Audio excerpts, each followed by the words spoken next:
चहा चालेल? नाही म्हणजे दुसऱ्या दिवशी काय देतात ते? लिंबू पाणी, लिंबू पाणी. म्हणजे प्यायलेली उतरवायला देतात ते बरोबर आहे ना, लिंबू पाणीच ना? मोहन, 1 मिनिट. मी काय सांगितलं होतं? इथे फक्त मी बोलणार, बाकी कोणीही तोंडातून शब्द काढायचा नाही. मोहन, तुला लिंबू पाणी उतारा म्हणून द्यायला माझी काही हरकत नाही, पण काल तुझे खोटं बोलून मीटिंगचं नाव सांगून पार्टीला गेला होतास ना? काल तू एकदा खोटं बोललास, पण याच्या आधी कितींदा खोटं बोलून आम्हाला फसवलं असशील याचा रात्रभर विचार करत होते मी. या विचाराने माझ्या डोक्यात मुंग्या आल्यात, मुंग्या. आई तू रात्रभर इथे? झोपली नाही, बसून होते. अरे झोप कशी येणार पोरा? नातवंड झालं म्हणून मुलगा मोठा होत नाही राजा. अजूनही मुलाच्या हातून चूक झाली ना, आईला खूप दुःख होतं, वाईट वाटतं. आई माझं चुकलंच. अरे तुला सुद्धा लहान मुलं आहे हे विसरलास तू? तुझ्या पोरांच्या तोंडून खरं आणि तू चक्क आईशी खोटं बोललास. अरे पोरांकडून शिक तुझ्या. ती चुकतात, मार खातात, पण खोटं नाही बोलत कधी, कधीच खोटं बोलत नाहीत. आई मला माफ करणार नाही. समज उद्या तुझा मुलगा तुझ्याशी खोटं बोलला, तू करशील माफ त्याला? आई आमची मुलं आमच्याशी खोटं नाही बोलणार कधी. गॅरंटी काय? अगं माझी मुलं खोटं बोलत नाहीत, लपवाछपवी करत नाहीत, कारण मी आणि यांनी त्यांना चांगली शिकवण दिली आहे. आणि ही शिकवण फक्त लहानपणी पाळण्यासाठी नव्हती, माणूस म्हणून आयुष्यभर उपयोगी पडेल ना म्हणून दिली होती. आई मी जरा मध्ये बोलू प्लीज. मी प्लॅनिंग करून काहीच खोटं बोललो नाही. दिवसभर हा विचार सुद्धा माझ्या मनात नव्हता. आमची पार्टी ठरली होती, तिथे पोहोचलो, तेवढ्यात तुझा फोन आला आणि तोंडातनं निघून गेलं की मीटिंग आहे. तुझ्या तोंडातून सहज खोटं कसं गेलं रे मुन्या? अरे पार्टी होती ना, मग सांगायचं होतं खरं मला. आई चुकलं माझं. माई शांत हो ना. कशी शांत होऊ? तू पाहिलेस ना तुझ्या दादाला, खोटं बोललं की खूप तिडीक जायची त्यांच्या डोक्यात. आणि आपल्या घरात ही अशी लपवाछपवी केलेली चालत नाही हे कोणालाच माहित नाहीये का? आणि माझ्या पोरांची खोटं बोलायची हिम्मत व्हावी याची मला कीव येते, कीव.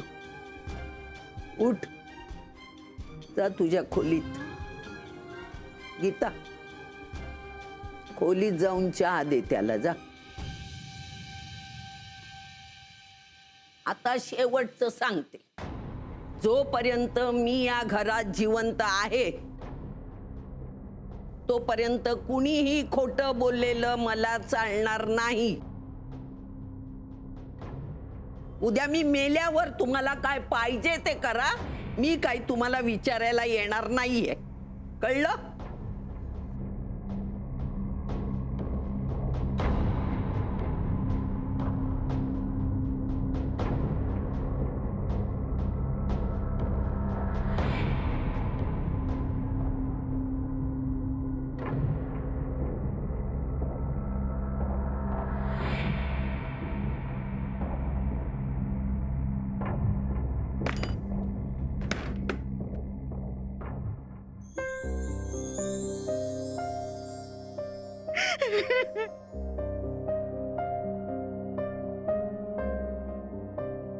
गीता खूप ऐकलं खूप झालं, खूप अपमान सहन केला ते आत्ताच्या आता मी त्याच्यापाशी जाणार आहे आणि त्याला हे सगळं बोलू दाखवणार आहे. खूप सहन केलं मी. गीता ऐक आता तिच्याकडे जाऊन तिला सांगून काय होणार आहे मला सांग. का रे त्यांना कळायला नको की अपमान केल्यानंतर आम्हालाही त्रास होतो, मला त्रास होतो. आणि इतकं काय झालं होतं, तमाशा करण्यासारखं काय झालं होतं. चूक माझी होती ना. हो मान्य आहे ना, मला चूक होती तुझी. मी पण म्हणलंच होतं ना तुला की पार्टीला चालल्यास सरळ घरात सांगून जा म्हणून. पण मला कळत नाही की चूक दाखवून द्यायची ही कुठली पद्धत झाली, ही अशी सगळ्यांसमोर. गीता ऐक, हे बघ, ते झालं ना, सगळं होऊन गेलं ना. प्लीज शांत हो ना आता.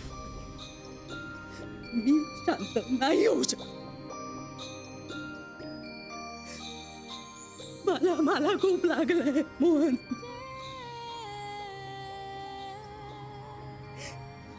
मला सांग, आजपर्यंत या घरासाठी काय नाही केलं आपण. सगळ्यांचे मान अपमान सहन केले, सगळ्यांच्या आवडीनिवडी जपल्या, सगळ्यांना जवळच केलं, इतरांना हवं त्याप्रमाणे वागलो पण. आणि आपल्याला काय मिळालं? एवढ्याशा चुकीची एवढी मोठी शिक्षा. प्लीज शांत हो ना. पण रात्री जेव्हा तू घरी परत आलास तेव्हा सगळे झोपलेले होते. तेव्हा त्यांना शांतपणे तुला समजावून तुझ्या खोलीपर्यंत आणता आलं नसतं का? पण नाही केलं त्यांनी तसं. का? रात्रभर तुझ्या पायापाशी पहारा देत बसल्या होत्या त्या. कशाला? तुला कोणी उठू नये म्हणून. हेच जर का दुसऱ्या दिवशी सकाळी आपल्या खोलीत येऊन तुला समजावलं असतं तर काय बिघडलं असतं त्यांचं? इकडे आपल्या खोलीत येऊन ओरडले असते ना तरी चाललं असतं मला. पण हे जे सगळं सगळ्यांसमोर अपमान केला ना त्यांनी माझा. मला खूप त्रास झाला बोल, मला खूप त्रास झाला. प्लीज शांत हो ना. जाऊ देत ना, सगळं सोड ना.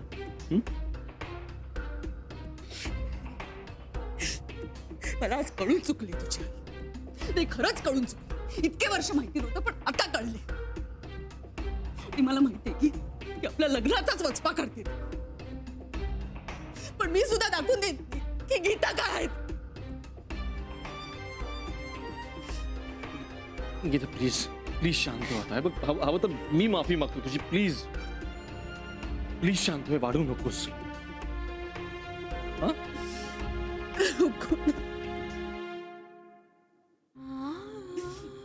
माफी माग. शांत हो.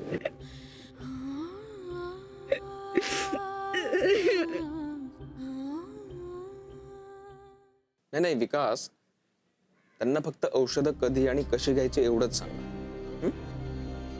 हो, नंतर फॅमिलीला बोलावून मग आपण नक्की काय प्रॉब्लेम आहे ते सांगूया. त्यांना खूप विश्वासात घेऊन सांगणं गरजेचं आहे. राईट. बाय. काय झालं मोनिका? तुझा हात का थरथरतोय? काय झालं? मला ना खूप भीती वाटते विक्रांत. कधी काही होऊ शकतं. श्वास घेण्यास त्रास होतोय विक्रांत. मोनिका, रिलॅक्स. काम डाऊन. कुठे काम डाऊन विक्रांत? आजीना मोहन काकांना ओरडत होत्या. ते तर थोडंसंच खोटं बोलले होते रे. मग आपली काय हालत करतील त्या? आपलं गुपित त्यांना कळलं तर मग? आपलं नाही, तुझं. प्लीज. पण त्याचे परिणाम मलाही भोगावे लागणार आहे. आणि तू आता टेन्शन घेऊन काहीही होणार नाही. वेळ येईल तेव्हा बघू. विक्रांत, मला ना गट फिलिंग येते. त्यांना सगळं खरं कळलंय Vikrant. I am dead Vikrant. का? रिलॅक्स. रिलॅक्स. मी प्रयत्न करते रिलॅक्स होण्याचा. मोनिका,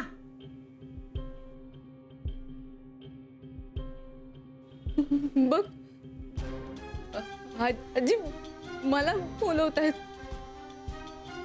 म्हणजे त्यांना सगळं कळलं असणार. ते त्याच्यासाठीच मला बोलवते. त्यांना सगळं कळलं असणार. विक्रांत, मोनिका शांत हो. मी येतो तुझ्या बरोबर. माही, तू आता तरी शांत झाली आहेस का? प्रयत्न करते. डोकं अजून पण शांत झालेलं नाहीये. आता शांत करायला हवं ते. माई, मला सांग, हे सगळं करण्याची गरज होती काय? म्हणजे हेच, तू मोहनला सर्वांसमोर बोललीस. बाजूला घेऊन बोलता आलं असतं तुला. शांतपणे समजावता आलं असतं त्याला. काय मधू, मी हे सगळं मुद्दाम केलं. मी पार्वती आहे, पार्वती. जंगलातला वाघ आहे ना, त्यांनी डरकाळी फोडली नाही तर नवीन प्राणी त्याला शेळी समजतात. आपल्या घरात काय ही एकच गोष्ट नाहीये. प्रत्येक गोष्टीकडे माझं लक्ष असतं. घरात काय चाललंय, कोण काय करतो, या सगळ्याची मला बित्तम बातमी असते. लोकांना वाटतं म्हातारी आहे, काय हिला कळतंय. असं नाहीये. माझं सगळीकडे व्यवस्थित लक्ष असतं. या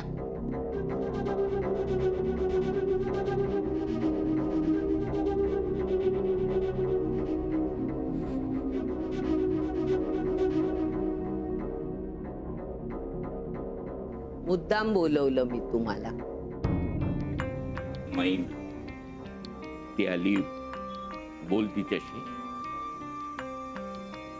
माफ कर, मी माझं मत दिलं, राग मानून घेऊ नकोस. तू वेडा आहेस का मधू? अरे बाबा, तू आहे म्हणून या घरातल्या व्यवहाराकडे मी जराही बघत नाही. येतो. माई, येतो मी.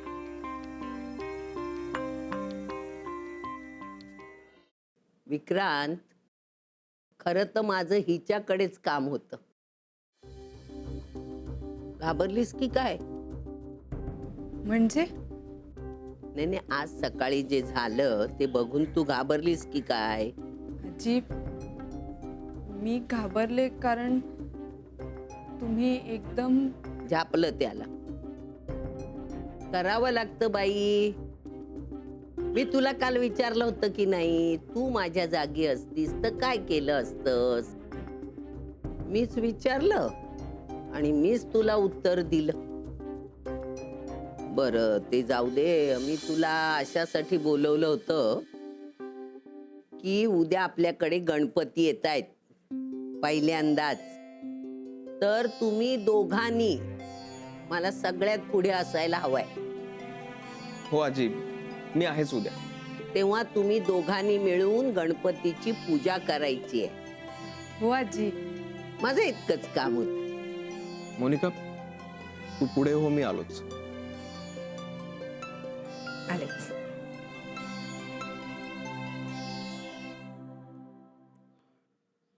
आजी, तू ठीक आहेस ना? का विचारतोस बाबा? तुला माहितीये मी का विचारतोय?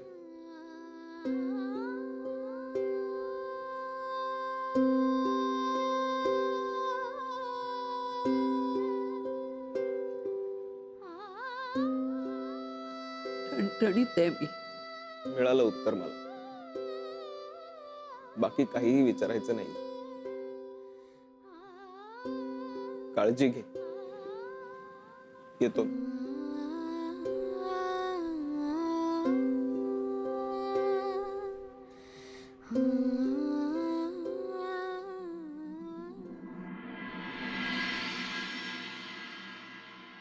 गणपती बाप्पा मंगल मूर्ती मोरया, गणपती बाप्पा मोरया, मंगल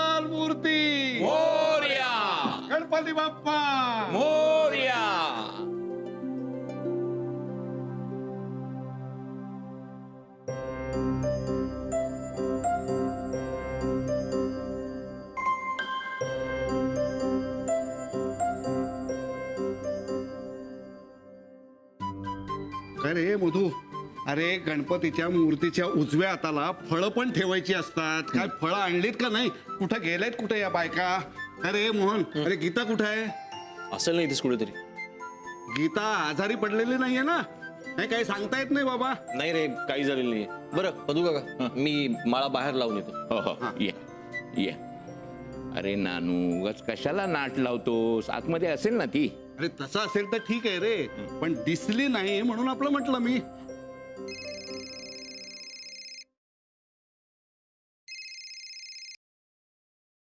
कोण? आई अगं मी. निर्मले, अगं आज आपल्या घरी गणपती आणला ना, एवढं छान वाटतंय ग. हो का? छान छान. आई अगं पण मला नाही ग यायला जमणार. चालेल ना? अगं पहिल्यांदाच आणतोय ना आपल्या घरी गणपती. हो ग आई.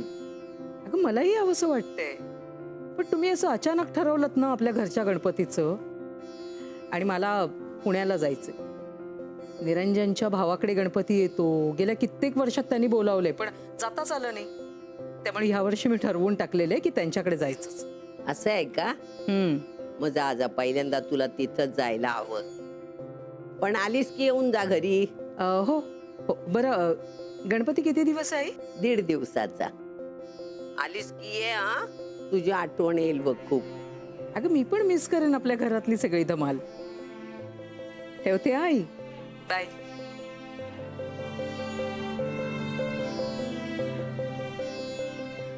लग्न झालं, मुलगी सासरची होऊन जाते.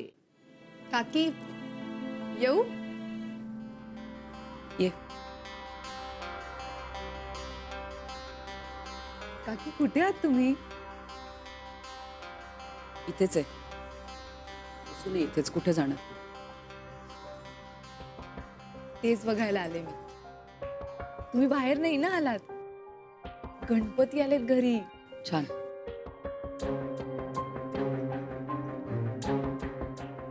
काकी तुम्ही अपसेट आहात का? अपसेट नसेल मी मोनिका. आज जे काही घडलं त्याची खरंच काही गरज होती का? राग नाही का येणार मला? काकी आय ॲब्सोल्युटली अंडरस्टँड. ते मला ना मुळात कळत नाही की ही काय पद्धत झाली का स्वतःच्या मुलाला ओरडायची. लहान आहे का मोहन? आता कॉलेजमध्ये प्रोफेसर आहे, 2 मुलांचा बाप येतो. नाही पण काय करणार काय ना, कारण मोहनने स्वतःची चूक ऍक्सेप्ट केली. तो विसरू नाही जाईल का हे सगळं? कारण शेवटी आई आहे ना ती त्याची. पण माझं काय, मी कशी विसरू? अरे काल लग्न झाल्यापासून बघते, कोणीही त्यांच्यासमोर काहीच बोलत नाही. का असं?